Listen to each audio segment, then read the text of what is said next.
Well, a brand new Benghazi bombshell, but don't ask the White House about it. I wonder if you could tell us more about what those meetings entailed, who the participants were, how closely vetted that or thoroughly vetted that press release was, and whether the White House might be willing to make available either to congressional investigators and or to the public the emails, the memos, and other sort of paperwork that was associated with the development of that press release. It is clear, because 4 Americans died on that day, that there was not adequate security. And that was revealed in the Accountability Review Board. And I would simply say when it comes to, and I know that we're creating an exchange here for Fox, and I'm mindful of that. What we're engaged in here is not for Fox, it's for the record. I think. Would you be willing to make any of those documents associated with that press release available, as you did with the Susan Rice talking points? James, I think we're done here. Thanks. I think we're done here. Oh, but we're not done here, because questions remain, including how much did the White House know about the security situation in Benghazi before the deadly attacks and resulted in the murders of 4 Americans?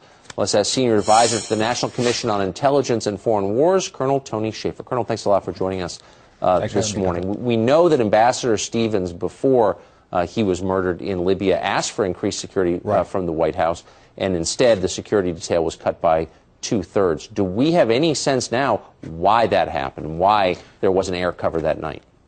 No, frankly, Catherine Herridge was the first to report because she was able to obtain a memo which detailed a meeting a month before in Benghazi which talked about the security situation, which, by the way, according to the information on the message itself, showed it went all the way to the top.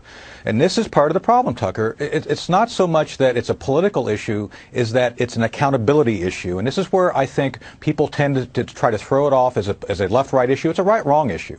People died that night, and frankly, we planned the invasion of Grenada and implemented it in 8 hours in '83. So somehow security forces weren't properly aligned, and now what James Rosen was alluding to, someone put a poison pill into the public narrative. It's important to find out, Tucker, who exactly put that poison pill in there, that poison pill being that offensive video, which became the MacGuffin, the throwaway, for distracting people from what really happened. And I think we are owed answers no matter who we are. Well, it's just so frustrating, and there are so many questions that haven't been answered. Why did the White House lie about the cause? Why haven't we apprehended the guys who did it? Et cetera, et cetera, et cetera. And I'm going to ask you a dumb, simple question.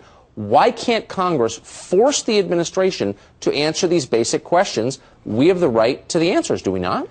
Oh, we do. And look, having been someone who was in the center of a controversy like this, something called Able Danger back 2005, simply telling Congress the truth, and we've had whistleblowers go forward to do that, Tucker, it's not easy to get the documents out of the administration. And again, any administration. I was a whistleblower against the Bush White House for things that happened before they came in to watch. This is the bureaucracy's issue. The bureaucracy is the third party, if you will, Democrat, Republican, and bureaucracy.